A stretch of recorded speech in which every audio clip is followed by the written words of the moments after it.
Hey everyone, so friend कैसे हैं आप सभी। आशा है आप सभी अच्छे होंगे, मस्त होंगे, स्वस्थ होंगे और जोर शोर से आप सभी की पढ़ाई चल रही होगी। सो गाइस, आज से हम संस्कृत का एक और नया टॉपिक जो कि अव्यय, उसे हम स्टार्ट करने जा रहे हैं। ठीक है, मैंने ऑलरेडी संस्कृत के 3 चैप्टर कवर करा दिए हैं। आज हम 4th चैप्टर जो कि अव्यय, उसे हम स्टार्ट करने जा रहे हैं। ठीक है, और जैसे कि मैंने आपको बताया था कि कुछ चैप्टर जैसे कि बात करते हैं, उपसर्ग हो गया है ना, शब्द रूप हो गया, धातु रूप हो गई, और ये जो अव्यय है, यहाँ पर सिर्फ मेरा काम है कि आपको क्या करना है, गाइडेंस करना है मेरे को, कि मतलब कैसे आपको चैप्टर को पढ़ना है, किस तरह से आपको तैयार करना है, और आखिरकार इन चैप्टर का इंट्रोडक्शन क्या है, मतलब इनका मतलब क्या होता है जो हम पढ़ रहे हैं। शब्द रूप का मतलब क्या होता है, धातु रूप का मतलब क्या होता है, ठीक है, अव्यय का मतलब क्या होता है, उपसर्ग का मतलब क्या होता है, और आपको कैसे तैयार करना है, बस इतना मेरे को बताना है। उसके बाद बाकी का काम आपका रहेगा। जैसे कि मैं अव्यय की भी बात करूं तो अगले 10 से 15 मिनट तक मेरा काम रहेगा, जिसमें मैं आपको क्रिस्टल क्लियर कर दूंगा कि आखिरकार अव्यय का मतलब क्या होता है। अगर आप ध्यान से इस लेक्चर को सुनेंगे तो आपके दिमाग में फिट हो जाएगा कि आखिरकार अव्यय का मतलब होता क्या है। ठीक है, तो इस तरह से मैं आपको बता दूंगा कि अव्यय क्या होता है। उसके बाद आपको मैं बता दूंगा किस तरह से इस चैप्टर को आपको तैयार करना है ना, किस तरह से आपको पढ़ना है, कैसे इसके क्वेश्चंस पूछे जाते हैं मतलब इस चैप्टर से। ठीक है, तो मैं आपको पूरा गाइड करूंगा, तो आप एंड तक इस लेक्चर को देखिए। और जो लोग यूट्यूब पर वीडियो देख रहे हैं उन्हें भी मैं एक इन्फॉर्मेशन दे दूं कि हमारी जो रेगुलर क्लासेस है वो हमारे ऐप पर होती है, जो कि आयुर्वेदा विंग्स। उसका लिंक आपको इस वीडियो के डिस्क्रिप्शन में मिल जाएगा। वहां पर रेगुलर आपको 2 लेक्चर डेली मिलते हैं। ठीक है, और सारी चीजें अच्छे से कराई जाती है। वहां पर मैंने कुछ डेमो लेक्चर्स अपलोड कर रखे हैं, तो आप जाइए, डाउनलोड कीजिए। ठीक है, और बीएमएस फर्स्ट प्रॉप कोर्स में जाएंगे, या तो आपको बाहर ही फ्री स्टडी मटेरियल मिल जाएगा, तो आप जैसे यहाँ पर जाते हैं, या तो आपको कोर्स मिल जाएगा, तो कंटेंट में जाएंगे तो वहां पर मैंने कुछ डेमो वीडियोस अपलोड कर रखे हैं, मैंने वहां पर कुछ डेमो नोट्स अपलोड कर रखे हैं, तो आपको आइडिया हो जाएगा कि किस तरह से हमारे यहाँ पर क्लासेस होती है। तो एक बार उसे चेक कीजिए। ठीक है, और एकदम मिनिमम प्राइस में मैंने सभी को प्रोवाइड की है एजुकेशन, तो आप भी उसका बेनिफिट ले सकते हैं। ठीक है, चलिए तो स्टार्ट करते हैं आज का टॉपिक। उससे पहले मैं आपको अव्यय का क्या वेटेज है पेपर में, उसके बारे में बता देता हूँ। ठीक है, तो चलिए स्टार्ट करते हैं। देखिए, तो अगर मैं अव्यय की बात करता हूं तो अव्यय जो टॉपिक है वो किसका टॉपिक है, पेपर फर्स्ट का टॉपिक है। ठीक है, अव्यय जो है वो किसका टॉपिक है, देखो एक मिनट, इस पॉइंटर को थोड़ा बारीक करते हैं। तो ये जो अव्यय टॉपिक है ये किसका टॉपिक है, पेपर फर्स्ट का टॉपिक है ना।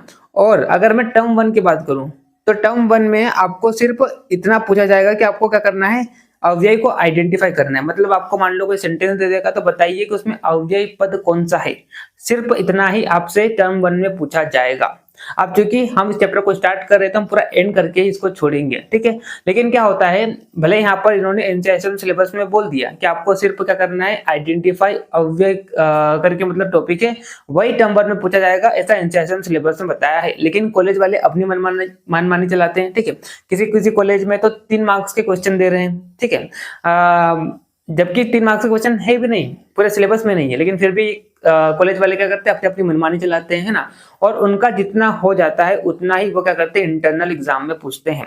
लेकिन मेरे पास तो अलग अलग कॉलेजेस के स्टूडेंट्स हैं, तो मैं क्या कर रहा हूँ, जो एनसीईआरटी सिलेबस में दिया गया है मैं उसके अकॉर्डिंग ही चल रहा हूँ। ठीक है, तो अगर हम अव्यय स्टार्ट कर रहे हैं तो ऐसा नहीं कि मैं आपको सिर्फ आइडेंटिफाई अव्यय पढ़ाऊंगा, ये तो पढ़ाऊंगा ही, मतलब टर्म 1 का सिलेबस यहाँ पर कवर होगा ही, लेकिन आज हम क्या करेंगे, इसको पूरा कवर कर देंगे। ठीक, चलिए। और दूसरा यहाँ पर जैसे आप पीडीएफ को देखेंगे, सिलेबस की पीडीएफ को, तो नीचे जाएंगे तो आपको पता चलेगा कि इस चैप्टर से एमसीक्यू नहीं पूछा जाएगा और ना ही यहाँ से लॉन्ग आंसर क्वेश्चन पूछा जाएगा। मतलब इस चैप्टर से पूछा जाएगा वो क्या पूछा जाएगा, सिर्फ और सिर्फ शॉर्ट आंसर क्वेश्चन। एक क्वेश्चन पूछा जाएगा और वो कितने मार्क्स का रहेगा, 5 मार्क्स का रहेगा। तो अगर हम अव्यय की बात करते हैं तो अव्यय जो टॉपिक है, ठीक है, इसका वेटेज की अगर हम बात करें, इसका वेटेज कितना रहने वाला है आपका फाइनल यूनिवर्सिटी एग्जाम में, 5 मार्क्स का। ठीक है, तो यहाँ से 5 मार्क्स का, यानी कि एक क्वेश्चन आपका अव्यय से पूछा जाएगा, और एकदम आसान टॉपिक है, कुछ नहीं करना है। मैं आपको आगे बताऊंगा किस तरह से यहाँ पर क्वेश्चन पूछे जाएंगे। ठीक है, एकदम बहुत ही आसान टॉपिक है। तो चलिए, अब आसान तो बहुत हो गया, उससे पहले मैं आपको समझा देता हूँ कि आखिरकार अव्यय का मतलब क्या होता है। ठीक, चलिए देखिए, तो यहाँ पर आप देखिए, यहाँ पर आपको एक वर्ड दिख रहा है जो क्या है, अव्यय। तो आखिरकार इसका मतलब क्या होता है, तो अव्यय जो होते हैं वे पद होते हैं, है ना, वे पद होते हैं जिनमें जिनमें कोई विकार उत्पन्न नहीं होता है, जिनमें कोई विकार उत्पन्न नहीं होता है, उन सारे पदों को हम क्या कहते हैं, अव्यय कहते हैं। ठीक है, अब विकार की बात करें तो विकार का मतलब क्या हो गया, विकार का मतलब जिनमें कोई परिवर्तन ना हो, जिनमें कोई परिवर्तन ना हो। ठीक है, तो अव्यय क्या है, अव्यय वे पद होते हैं जिनमें कोई परिवर्तन ना होता है। ठीक है, अगर आप अव्यय को देखेंगे, अव्यय शब्दों को आप देखेंगे तो अव्यय शब्द में आपको ये जो व्यय दिखाई दे रहा है, व्यय का मतलब क्या होता है, खर्च होना। व्यय का मतलब क्या होता है, खर्च होना। खर्च होना या तो आप बोल दो घट या बढ़ होना, है ना, मतलब घटना या बढ़ना, या तो आप बोल दो परिवर्तन होना, या तो आप बोल दो क्या, परिवर्तन होना। तो व्यय का मतलब क्या होता है, खर्च होना या घट या बढ़ होना, मतलब किसी चीज में घटना या किसी चीज का क्या होना, बढ़ना। ठीक है, या परिवर्तन होना व्यय का मतलब होता है। तो अव्यय, अव्यय मतलब जो खर्च ना हो, जो ना घटे ना बढ़े, जिसमें कोई परिवर्तन ना हो, उसे हम क्या कहते हैं, अव्यय कहते हैं। ठीक है, तो अव्यय क्या हो जाएंगे, अव्यय जो होते हैं वे पद होते हैं जो ना तो खर्च होते हैं मतलब ना तो घटते हैं ना बढ़ते हैं और जिसमें कोई परिवर्तन नहीं होता है, वे पद जो होते हैं क्या कहलाते हैं, अव्यय कहलाते हैं। ठीक है, तो मैंने क्या बात कर ली आपके सामने, डेफिनेशन की बात कर ली। ठीक है, अब मैं आपको इसको समझाता हूं कि यहाँ पर खर्च का मतलब क्या होता है, मतलब घटना या बढ़ने का मतलब क्या होता है, मतलब परिवर्तन न होने का मतलब क्या होता है। तो उसको मैं आपको एक शब्द से समझाता हूं। जैसे कि आप सभी जानते हैं कि राम शब्द जो होता है, राम शब्द जो होता है, अगर मैं इसकी बात करूं तो क्या ये अव्यय है, क्या ये अव्यय है, तो ये अव्यय नहीं है, ये अव्यय नहीं है। क्यों नहीं है, क्योंकि जो राम शब्द होता है इसमें क्या होता है, परिवर्तन होता है। मतलब राम शब्द का क्या चलता है, रूप चलता है। आप सभी को पता है ये लिंग के अनुसार, है ना, या वचन के अनुसार या विभक्ति के अनुसार क्या होता है, चेंज होता है। ठीक है, जैसे कि शब्द रूप में बात करते हैं तो राम शब्द जो होता है, अगर इसके एक वचन में विभक्ति के अनुसार देखूं तो विभक्ति के अनुसार ये चेंज होगा। जैसे कि बात करते हैं राम, रामम, रामेण, रामाय, रामात, रामस्य, है ना, रामे, इस तरह से क्या होता है, सातों विभक्ति में इसका क्या चलता है, अलग अलग रूप चलता है। अगर हम वचन के अनुसार देखें तो वचन के अनुसार भी इसका रूप चलेगा। जैसे कि बात करते हैं राम, रामम, रामे, इस रामो, इस तरह से क्या होता है, इसका रूप चलता है। तो ये जो राम शब्द जो है, चूंकि ये शब्द जो है लिंग के अनुसार, है ना, चूंकि ये शब्द जो है वचन के अनुसार, चूंकि ये शब्द जो है विभक्ति के अनुसार क्या हो रहा है, चेंज हो रहा है। मतलब इसमें क्या हो रहा है, परिवर्तन हो रहा है। मतलब इसका क्या चल रहा है, रूप चल रहा है। इसका क्या चल रहा है, रूप चल रहा है। इसलिए क्या हो जाएगा, कि जो राम शब्द जो है ये क्या होगा, अव्यय नहीं होगा। क्यों नहीं होगा, क्योंकि इसका क्या हो रहा है, परिवर्तन हो रहा है। ये सातों विभक्ति के अनुसार, जैसे कि बात करते हैं, आपको पता है ना 7 तरह की विभक्ति होती है, प्रथमा, द्वितीय, तृतीया, चतुर्थी, पंचमी, षष्ठी, सप्तमी। इस तरह से सातों विभक्ति में राम शब्द जो है वो क्या होता है, चेंज होता है। मतलब उसका क्या चलता है, रूप चलता है। जैसे कि बात करते हैं राम, रामम, रामेण, रामाय, रामात, रामस्य, राम है, इस तरह से क्या होता है, इसका रूप चलता है। वचन के अनुसार भी इसका क्या चलता है, रूप चलता है ना। और लिंग के अनुसार भी क्या होता है, चेंज होता है। तो इस तरह से अगर हम देखें तो ये जो राम शब्द जो है वो क्या हो जाएगा, अव्यय नहीं होगा। क्यों, क्योंकि इसमें क्या हो रहा है, परिवर्तन हो रहा है। और हमने अव्यय का मतलब क्या बोला, अव्यय जो होते हैं वे पद होते हैं जिसमें कोई परिवर्तन नहीं होता है, जो खर्च नहीं होते हैं, जो ना घटते ना बढ़ते हैं। मतलब जो अविकार पद होते हैं जिसमें कोई विकार उत्पन्न नहीं होता है, वे शब्द जो होते हैं क्या कहलाते हैं, अव्यय कहलाते हैं। जैसे कि मैं बात करता हूं, जैसे कि मैं बात करूं कुत्र, अत्र, है ना, युगपत, च, न आदि, ये सब क्या है, ये सब क्या है, अव्यय शब्द है। ये सब क्या है, अव्यय शब्द है। अव्यय शब्द का मतलब क्या हो जाएगा, इनमें कोई परिवर्तन नहीं होगा, है ना। मतलब तीनों लिंगों में ये सब कैसे रहेंगे, समान रहेंगे। तीनों वचन में ये कैसे रहेंगे, समान रहेंगे। सातों विभक्ति में ये कैसे रहेंगे, समान रहेंगे। क्यों, क्योंकि इनमें कोई परिवर्तन नहीं होता है। इसलिए ये क्या कहलाते हैं, अव्यय कहलाते हैं। ठीक है, तो अव्यय पद क्या होते हैं, अव्यय पद जो होते हैं वे पद होते हैं जिनमें कोई परिवर्तन नहीं होता है। जो अविकारी पद होते हैं उन्हें हम क्या कहते हैं, अव्यय कहते हैं। तो आई होप आपको समझ में आ गया होगा। चलिए एक बार फिर मैं आपको नोट्स के थ्रू समझाता हूँ कि अव्यय का मतलब क्या होता है। ठीक है, अभी आप रुकिए, ध्यान से आप बस सुनते जाइए, मैं आपको एग्जांपल के थ्रू भी समझाऊंगा कि अव्यय का मतलब क्या होता है। ठीक है, बस अभी आप क्या करिए, अगले 10 मिनट तक लेक्चर को ध्यान से सुनिए, पूरा क्रिस्टल क्लियर हो जाएगा कि आखिरकार अव्यय का मतलब क्या होता है। ठीक, चलिए तो देखिए यहाँ पर आप देखिए अव्यय की परिभाषा दी गई। इन्होंने क्या बोला, इन्होंने क्या बोला, न व्ययम इति अव्ययम। अब व्यय का मतलब मैंने आपको क्या बताया था, खर्च होना, है ना, या जिसमें क्या हो, घट या बढ़ हो, या जिसका क्या हो, परिवर्तन हो, जिसका क्या परिवर्तन हो, उसे हम क्या कहते हैं, व्यय। तो अव्यय का मतलब क्या जाएगा, न व्ययम मतलब जो खर्च ना हो, जो ना बढ़े ना घटे, जिसमें कोई परिवर्तन ना हो, वो क्या कहलाता है, वो अव्यय कहलाता है। यहाँ पर आप देखिए डेफिनेशन में, अर्थात जो व्यय का मतलब खर्च, घट या बढ़ यानी परिवर्तन, है ना, को प्राप्त नहीं होता है, अर्थात हमेशा जो का त्यों यथावत स्थिति में रहता है, वे सब क्या कहलाते हैं, अव्यय कहलाते हैं या अविकारी पद कहलाते हैं। तो अव्यय क्या होते हैं, अव्यय जो होते हैं वे पद होते हैं जिनमें कोई परिवर्तन नहीं होता है, जो ना तो खर्च होते हैं, ना घटते हैं, ना बढ़ते हैं, मतलब जैसे हैं जिस स्थिति में वैसे ही रहते हैं, इनमें कोई परिवर्तन नहीं होता है। अब ये खर्च का मतलब क्या हो गया, या परिवर्तन का मतलब क्या हो गया, खर्च या परिवर्तन का मतलब ये हो गया कि ये तीनों लिंगों में, तीनों वचनों में, सातों विभक्तियों में कैसे रहते हैं, समान रहते हैं, है ना, इनमें कोई विकार उत्पन्न नहीं होता। ये सारे क्या होते हैं, अविकार होते हैं।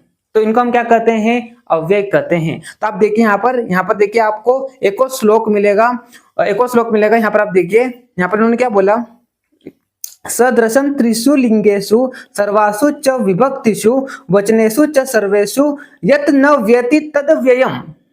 मतलब जो क्या हो तीनों लिंगों में, है ना, तीनों लिंगों में सभी, सर्वासु मतलब क्या हो जाएगा, सभी विभक्ति में और सभी वचनों में, विभक्ति कितनी होती है, 7, तो सभी विभक्तियों में वचन कितने होते हैं, 3, तीनों वचनों में और तीनों लिंगों में जो क्या हो, समान हो, सदृशम जो क्या हो, समान हो, वे सारे पद जो होते हैं क्या कहलाते हैं, अव्यय पद कहलाते हैं। वे सारे पद क्या कहलाते हैं, अव्यय पद कहलाते हैं। देखो संस्कृत में क्या होता है, संस्कृत में 3 प्रकार से, संस्कृत में क्या होता है, चेंज या परिवर्तन जो होता है वो 3 के अनुसार हो सकता है, या तो लिंग के अनुसार होगा, या किसके अनुसार होगा, वचन के अनुसार होगा, या किसके अनुसार होगा, विभक्ति के अनुसार होगा। जैसे कि हमने राम में भी देखा था, है ना, ये विभक्ति के अनुसार भी इसमें रूप चल रहा था और वचन के अनुसार भी इसका चल रहा था, रूप चल रहा था। ठीक है, तो ऐसे पद जो ना लिंग में चेंज हो, ना वचन के अनुसार चेंज हो, ना विभक्ति के अनुसार चेंज हो, मतलब लिंग में, वचन में और विभक्ति में इनका क्या चले, समान रूप चले, जिनमें कोई परिवर्तन ना हो, वे शब्द जो होते हैं क्या कहलाते हैं, अव्यय कहलाते हैं। जैसे कि बात करते हैं अत्र, कुत्र, युगपत, न, च आदि, ये सब क्या है, अव्यय पद है। मैं आपको आगे बताऊंगा, इनके सारे एग्जाम्पल, इनके उदाहरण बताऊंगा। ठीक है, तो देखिए आप यहाँ पर इसका अर्थ क्या बोला इन्होंने, जो शब्द तीनों लिंगों में सभी विभक्तियों तथा वचनों में समान रहे, वे शब्द क्या कहलाते हैं, अव्यय कहलाते हैं। ठीक है, व्यय का मतलब भी क्या होता है, खर्च होना, और जो खर्च ना हो मतलब अव्यय। ठीक है, जिनमें कोई परिवर्तन ना हो मतलब क्या जाएगा, अव्यय।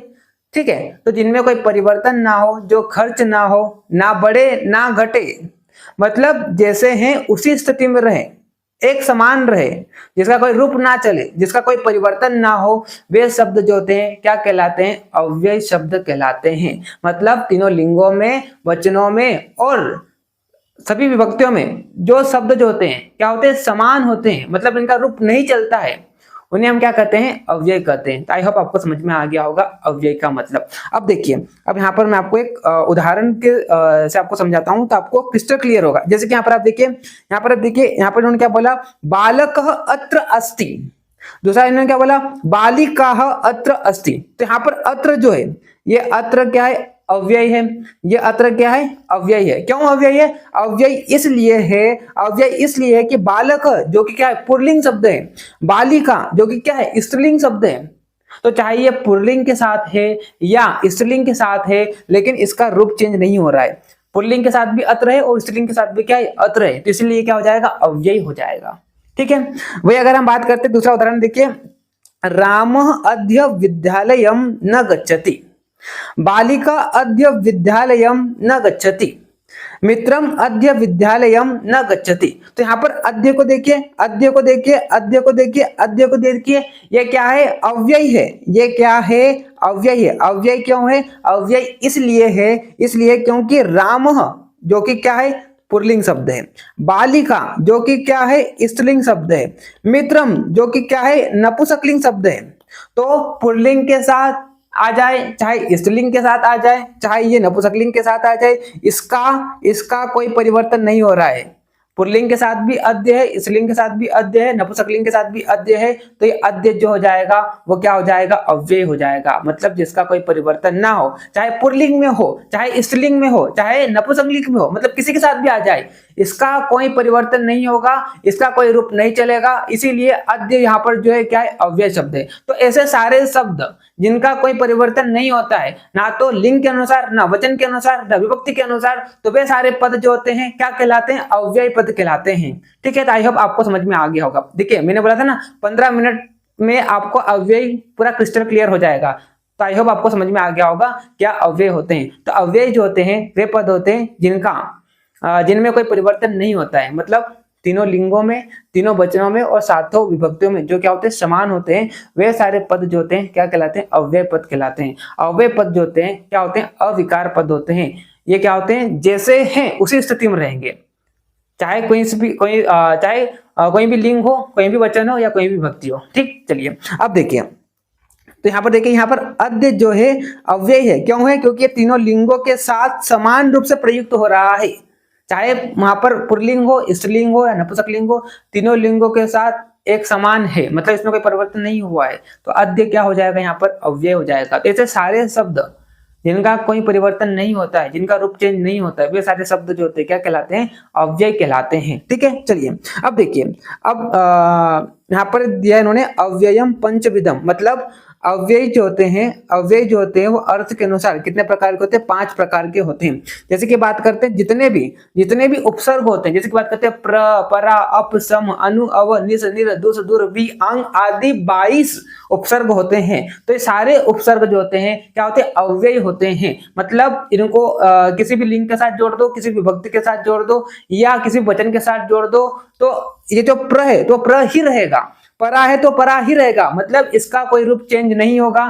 तो जितने भी उपसर्ग होते हैं, टोटल कितने उपसर्ग होते हैं, टोटल 22 उपसर्ग होते हैं। तो ये 22 उपसर्ग जो होते हैं क्या होते हैं, अव्यय होते हैं। ठीक है, उसके बाद अगर हम बात करें क्रिया विशेषण, अब क्रिया विशेषण का मतलब क्या होता है, वे विशेषण जो क्रिया की क्या बताते हैं, विशेषता बताते हैं, उसे हम क्या कहते हैं, क्रिया विशेषण कहते हैं। जैसे कि बात करते हैं प्रातः, उच्चे, युगपत, पृथक, यदा, तदा आदि, ये सब क्या है, ये सब क्या है, अव्यय शब्द है। क्यों, क्योंकि इनका रूप नहीं चलता है।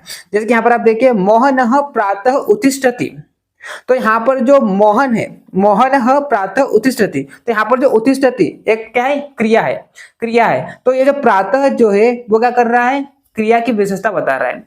यहाँ पर इसका मतलब क्या जाएगा, मोहन जो होता है वो क्या होता है, सुबह उठता है। तो यहाँ पर प्रातः शब्द जो है वो क्या कर रहा है, क्रिया की विशेषता बता रहा है। मतलब मोहन कब उठ रहा है, सुबह। वो हो सकता है वो सुबह सो और दोपहर को उठे, हो सकता है वो दोपहर को सो और शाम को उठे। तो यहाँ पर जो प्रातः शब्द जो है वो क्या कर रहा है, क्रिया की विशेषता बता रहा है। तो जो क्या करते हैं, जो भी शब्द क्रिया की विशेषता बताते हैं वे सारे जो होते हैं क्या कहलाते हैं, अव्यय कहलाते हैं। ठीक है, उसके बाद आप यहाँ पर देखिए, बालक प्रातः उत्तिष्ठति, तो यहाँ पर जो प्रातः है वो क्या है, अव्यय शब्द है। क्यों, क्योंकि क्रिया की क्या बता रहा है, विशेषता बता रहा है।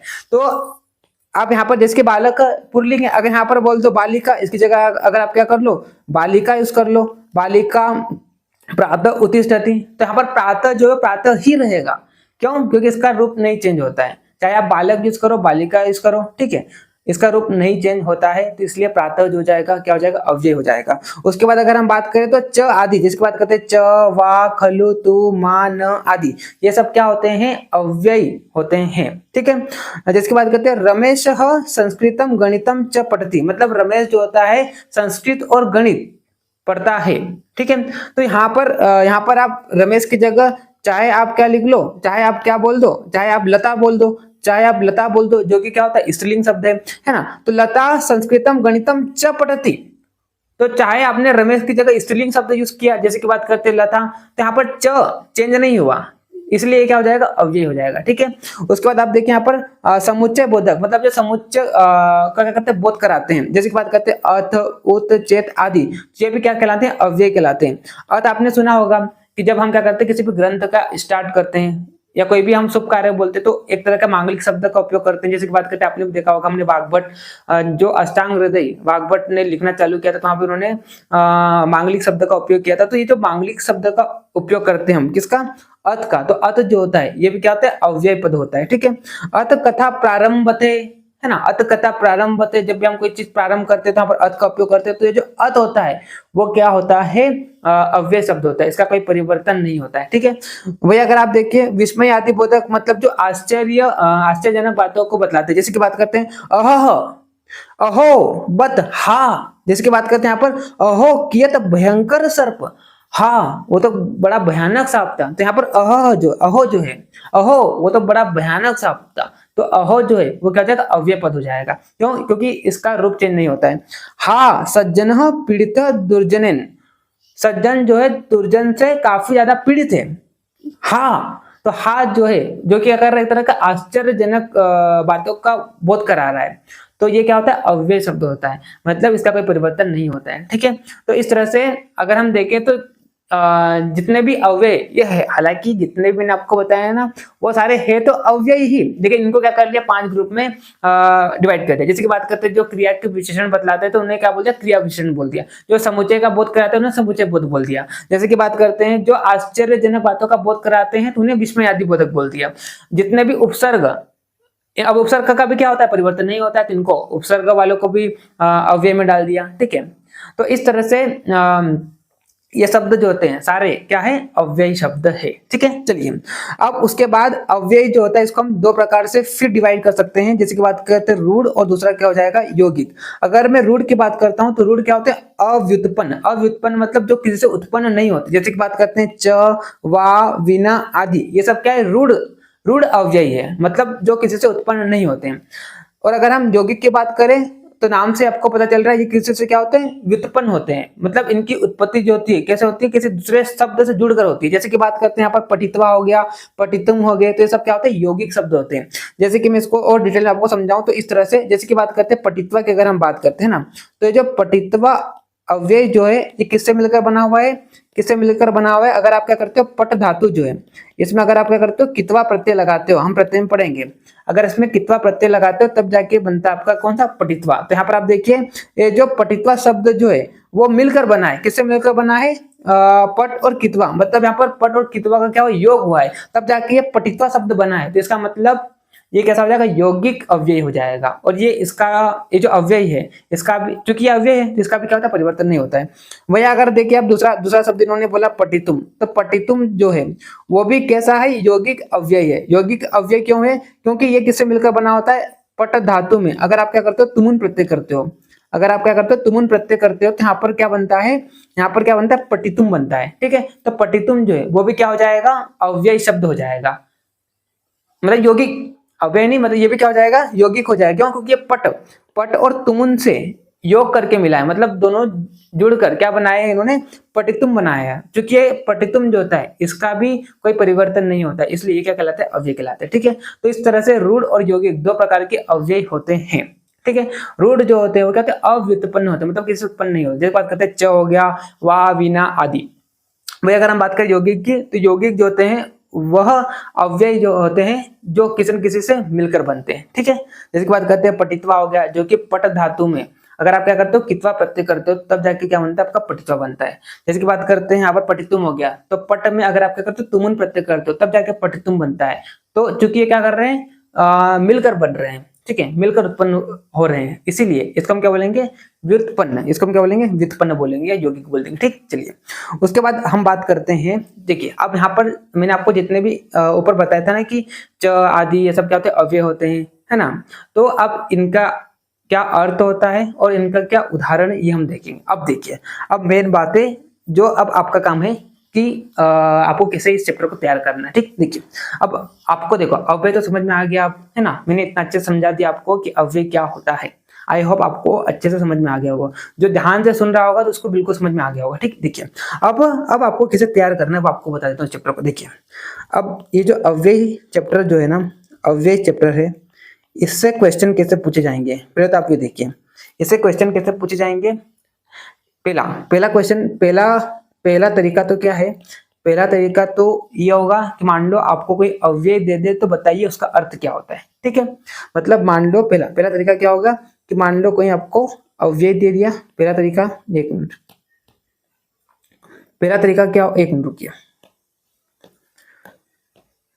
पहला तरीका क्या होगा, पहला तरीका क्या होगा कि मान लो आपको कोई अव्यय दे दिया और बताइए उसका अर्थ क्या है, बताइए उसका अर्थ क्या है। ठीक है, पहला तरीका तो ये है ना। दूसरा तरीका क्या है, दूसरा तरीका ये है कि मान लो आपको क्या कर दिए, मान लो आपको सेंटेंस दे दिया, आपको क्या दे दिया, मान लो यहाँ पर आपको एक सेंटेंस दे दिया है ना, तो आपको क्या करना है, आपको क्या करना है, अव्यय को क्या करना है, आइडेंटिफाई करना है, अव्यय को आइडेंटिफाई करना है, अव्यय को क्या करना है, आइडेंटिफाई करना है। मतलब आपको क्या करना है, अव्यय को पहचानना है ना, अव्यय को क्या करना है, पहचानना है। ठीक है, जो कि टर्म 1 का भी टॉपिक है। मतलब कैसे पूछा जाएगा, आपको कोई सेंटेंस दे देगा, जैसे कि हमने यहाँ पर अभी इससे पहले जो सेंटेंस देखा था, तो ऐसे करके आपको एक सेंटेंस दे देंगे, उसमें से आपको पहचानना है कि अव्यय कौन सा है। ठीक है, एक तो ये पूछा जाएगा, या तो आपको ऐसा पूछा जाएगा, एक सेंटेंस दे दिया तो बताइए इसमें अव्यय कौन सा नहीं है, अव्यय शब्द कौन कौन नहीं है, एक तो इस तरह से पूछा जाएगा। या तीसरा तरीका क्या होता है पता है, मान लो कोई अव्यय दिया, तो बताइए उसका अर्थ क्या है, उसका अर्थ क्या है, और साथ में 2 उदाहरण बताइए, उसके 2 उदाहरण बताइए। ठीक है, तो इस तरह से भी क्वेश्चन पूछा गया।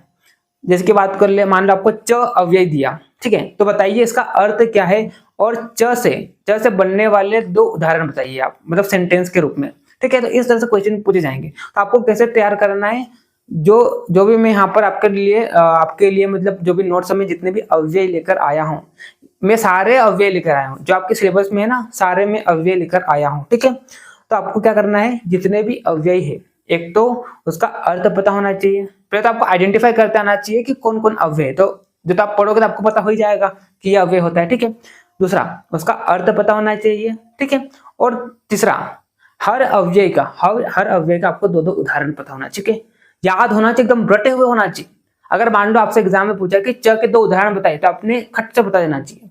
अपी के 2 उदाहरण बताइए, तो आपने खट से बता देना चाहिए। ठीक है, अगर मान लो कोई भी मतलब अव्यय दिया, तो उसका एक तो अर्थ पता होना चाहिए। ठीक है, और दूसरा आपको उनके उदाहरण पता होना चाहिए। अगर आप इस तरह से चैप्टर को तैयार कर लेते हैं, तो आपके 5 मार्क्स कहीं नहीं जाएंगे, मतलब 5 मार्क्स तो गए ही नहीं किधर। अगर आपको अव्यय पहचानते आ गए कि यह अव्यय होता है, जो कि आप पहचान लोगे, उसमें कोई दिक्कत नहीं है। उसका अर्थ अगर आपको पता है, उसके 2 उदाहरण पता है हर अव्यय के, तो आपके 5 नंबर चैप्टर से किधर नहीं गए, लिख के बोलता हूँ मैं ये चीज, है ना। तो चलिए, अब मेरा काम तो हो गया, है ना। अब मैं जो भी यहाँ पर लिखा हुआ उसको फटाफट बांटते जाता हूँ, क्योंकि अब आपका काम है। ठीक है, अब कैसा करना है वो भी मैंने आपको बता दिया। तो जैसे कि एक अच्छे से और बता देता हूँ। जैसे कि मान लो यहाँ पर क्या दिया इन्होंने, च, जो कि एक तरह क्या होता है, अव्यय होता है, जिसका अर्थ क्या है, और, तो ये आपको पता होना चाहिए, है ना। इसके उदाहरण जैसे कि बात करते हैं, राम, श्याम, गणेश, महेश और देवेश। तो ये जो और जो है वो क्या है, अव्यय है ना। अव्यय, तो और की जगह हम संस्कृत में क्या यूज करेंगे, च। तो ये जो इस तरह का जो सेंटेंस होता है ना, इसको लिखने के 2 तरीके होते हैं। या तो आप क्या करो, प्रत्येक शब्द के बाद च को लिख दो। जैसे कि बात करते हैं रामः च, श्यामः च, गणेशः च, महेशः च, देवेशः च। या तो आप क्या करो, बाकी च को लोप कर दो और आखिरी में च यूज करो। जैसे कि बात करते हैं, सबको एक साथ नाम लिख के आखिरी में आप च यूज कर दो। जैसे बात करते हैं, रामः, श्यामः, गणेशः, महेशः, देवेशः च। तो ये च क्या है, अव्यय शब्द है। ठीक है, तो इसका अर्थ क्या होता है, और उसके उदाहरण क्या हो जाएंगे, रामः, श्यामः, गणेशः, महेशः, देवेशः च। इस तरह से एक तो ये उदाहरण हो गया, है ना। फिर और याद कर लो, राम, लक्ष्मण और सीता कहाँ जाते हैं, वन जाते हैं। तो रामः, लक्ष्मणः, सीता च वनम गच्छति। ठीक है। तो इस तरह से आपको उदाहरणों को याद कर लेना, ठीक है। अब इस तरह से क्वेश्चन पूछा जाएगा कि मान लो आपसे एग्जाम में ये सेंटेंस दे दिया कि राम लक्ष्मण सीता च वनम गच्छति, तो बताइए इसमें अव्यय क्या है। तो आप झट से बोल दोगे अगर आपको पता होगा, तो क्या आप पहचान ही लोगे। तो च यहाँ पर क्या जाएगा, अव्यय हो जाएगा, ठीक है।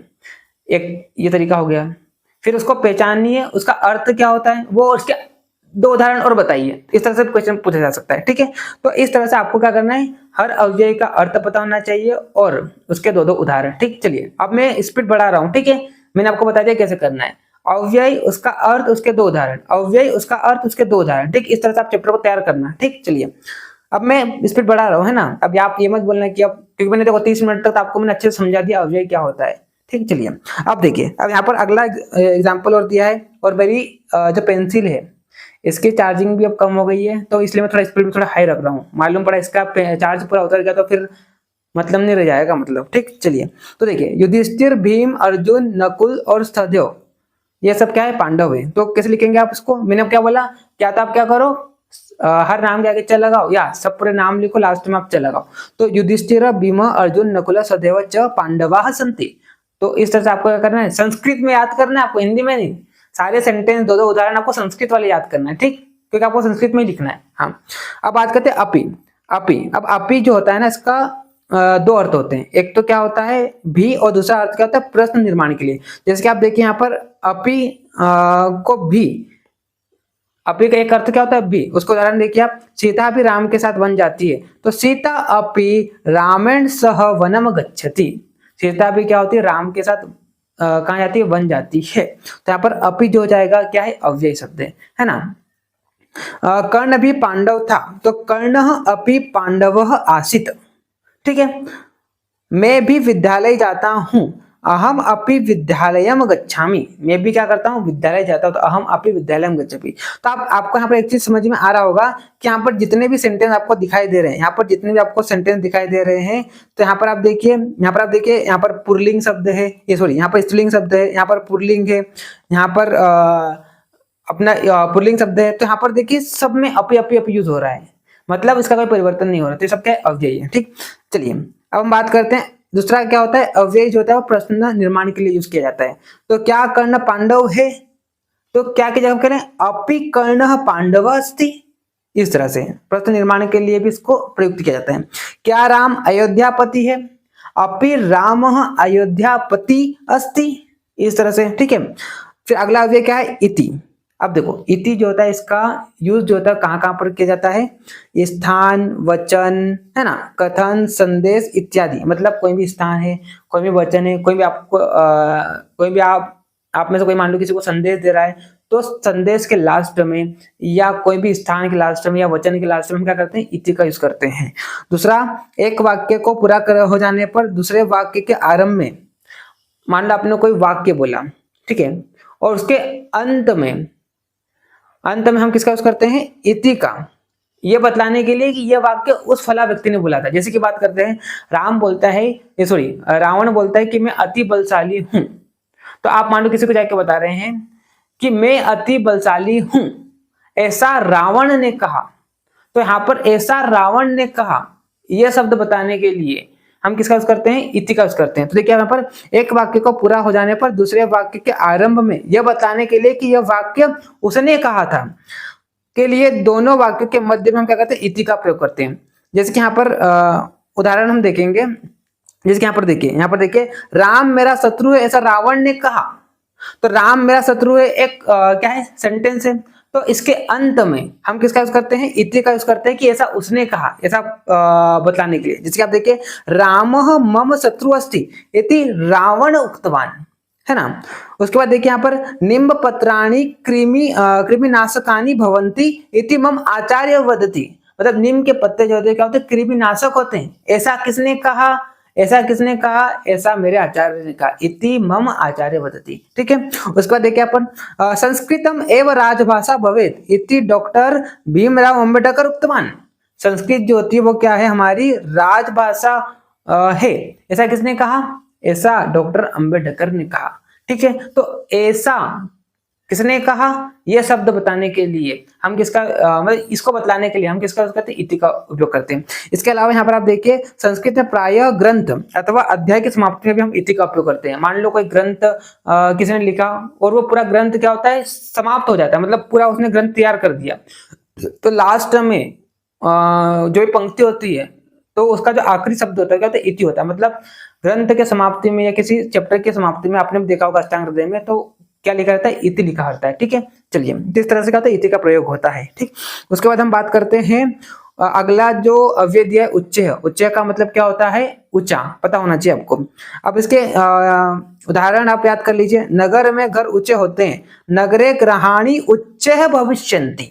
तो यहाँ पर उच्चय क्या है? अव्यय है। ठीक है, गीता घर में ऊंचा हस्ती है, गीता ग्रहे उच्चय हस्ती।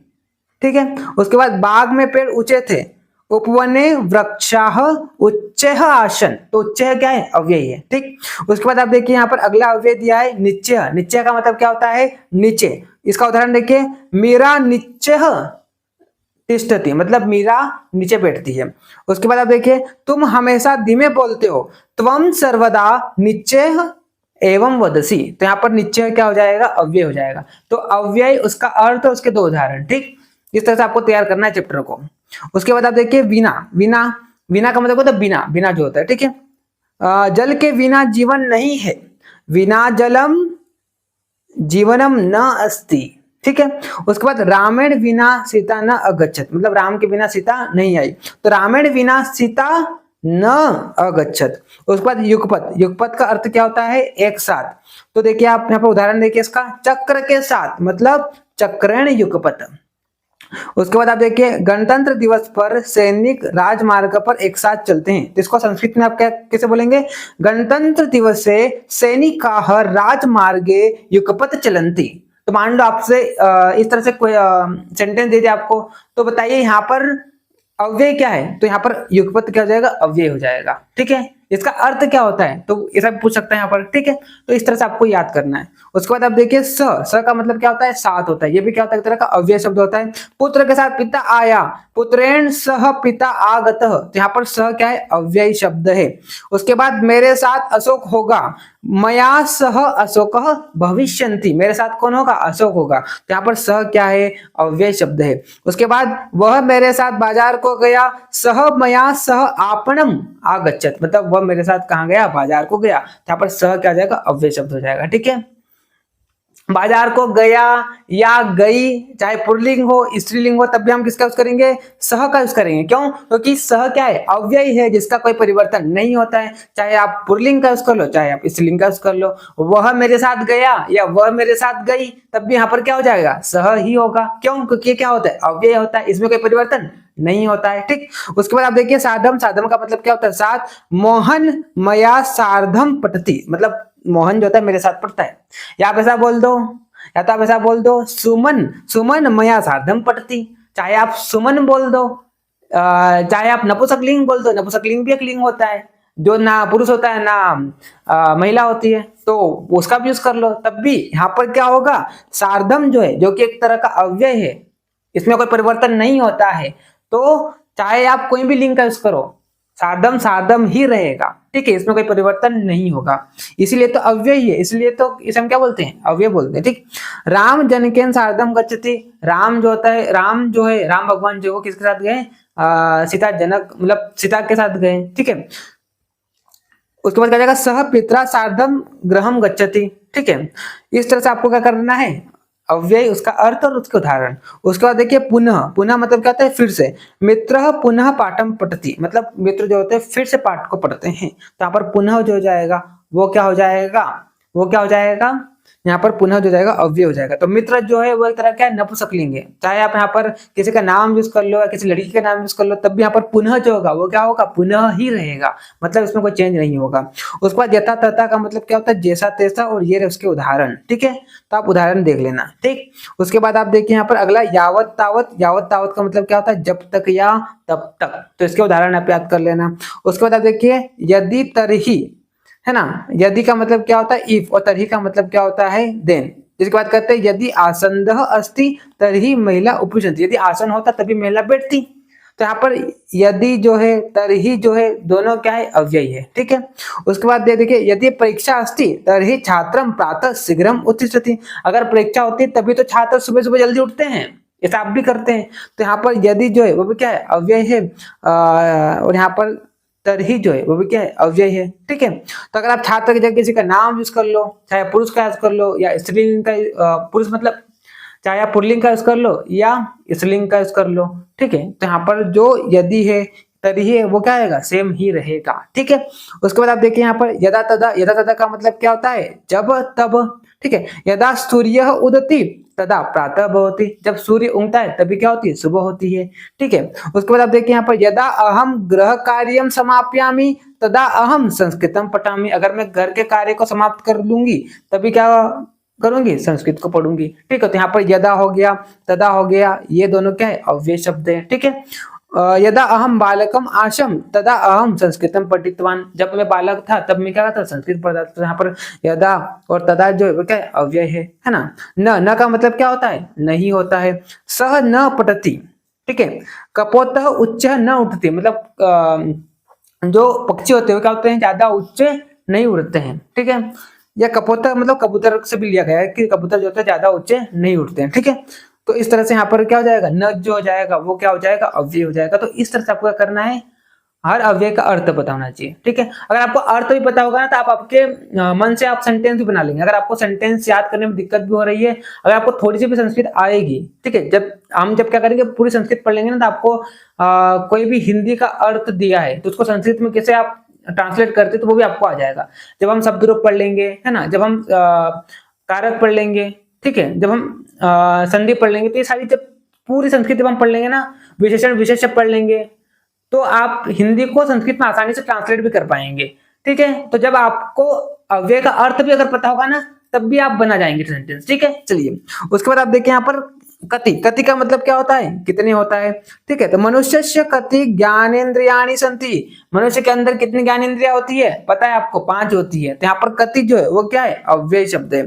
सप्ताहे कति दिनानि भवन्ति, एक सप्ताह में कितने दिन होते हैं तो यहाँ पर कति क्या हो जाएगा अव्यय शब्द हो जाएगा। उसके बाद देखिए महाभारत युद्धम कति दिनानि प्राचलत, मतलब महाभारत का युद्ध कितने दिनों तक चला था, तो यहाँ पर जो कति है वो क्या है अव्यय है, ठीक। उसके बाद आप देखिए कुतः, कुतः मतलब क्या होता है कहां से, तो कुतः पुनः संशय इति, ठीक है। उसके बाद अब क्या सर्वत्र, सर्वत्र का मतलब सभी जगह, ईश्वर सर्वत्र अस्ति, भगवान सभी जगह होते हैं। सह सर्वत्र पश्यति, वह सभी दूर देख सकती है, ठीक है। सर्वत्र वर्षा पतंती, सभी दूर वर्षा हुई, ठीक। अन्यत्र, अन्यत्र का मतलब क्या होता है कहीं और या फिर दूसरी जगह से। तो माधव तत्र नास्ति स अन्यत्र अस्ति, मतलब माधव वहां नहीं है कहीं और है, मतलब दूसरी जगह है, ठीक है। महाभारत युद्ध समय बलराम अन्यत्र भवति, मतलब महाभारत के युद्ध समय बलराम कहीं और थे, ठीक है। तो इस तरह से आपको क्या करना है मैंने आपको बता दिया है। अव्यय एक तो पहचानते आना चाहिए, आइडेंटिफाई करते आना चाहिए कि कौन सा अव्यय है, ठीक है। जब आप चैप्टर पढ़ेंगे तब तक आइडेंटिफाई कर ही लेंगे, ठीक है। और उसका अर्थ और उसका उदाहरण, ठीक। कुत्र, कुत्र का मतलब कहाँ, भवान कुत्र गच्छति, त्वम कुत्र गच्छसि, भवतः नूतनम गृहम कुत्र अस्ति, उसका नया घर कहाँ है, ठीक है, इस तरह से। उसके बाद अत्र, अत्र का मतलब क्या होता है यहाँ, तो अत्र त्वम आगच्छ, चषकः अत्र अस्ति, मतलब चषक यहाँ पर है। उसके बाद अत्र जनाः पर्यटनाय आगच्छन्ति। उसके बाद आप देखिए तत्र, तत्र का मतलब क्या होता है वहां, और ये उदाहरण आपके सामने दिखाई दे रहे हैं, याद कर लेना आप, ठीक है। एकत्र, एकत्र का मतलब क्या होता है एक जगह, है ना। सदा, सदा का मतलब क्या होता है हमेशा, इसके उदाहरण आप याद कर लेना, ठीक है। मैंने बोला ना आपका काम है, ठीक है, इसलिए मैं थोड़ा स्पीड हाई रख रहा हूँ। उसके बाद खलु, खलु का मतलब क्या होता है वास्तव में। उसके बाद एव, एव का मतलब क्या होता है अथवा, है ना। उसके बाद ननु, अब देखो अब ये जो है ना ये आपके सिलेबस में सब दिए हुए हैं, लेकिन इनके अर्थ आपको पता होना चाहिए। अगर इनके उदाहरण नहीं पता हो तो इसके अर्थ पता होना चाहिए। अगर मान लो गलती से यहाँ पर आ भी गया तो इनके उदाहरण दीजिए, तो अगर आपको अर्थ पता होगा ना तब भी आप क्या कर पाएंगे बना ले जाएंगे, ठीक है। चलिए तो हालांकि सारे अव्यय इंपॉर्टेंट है, ठीक है, बस आपको अर्थ पता होगा ना, आप आराम से बना पाएंगे। ठीक, चलिए तो देखिए आप यहाँ पर ननु, ननु का मतलब होता है अवधारण, संबोधन या प्रार्थना। ही का मतलब क्या होता है केवल, दो का मतलब क्या होता है लेकिन, किल का मतलब क्या होता है प्रसिद्ध, रिते का मतलब क्या होता है बिना, साकम का मतलब क्या होता है साथ, यह का मतलब यहाँ, कियत मतलब कितने, किमर्थम मतलब किस लिए, और ही का मतलब हेतु।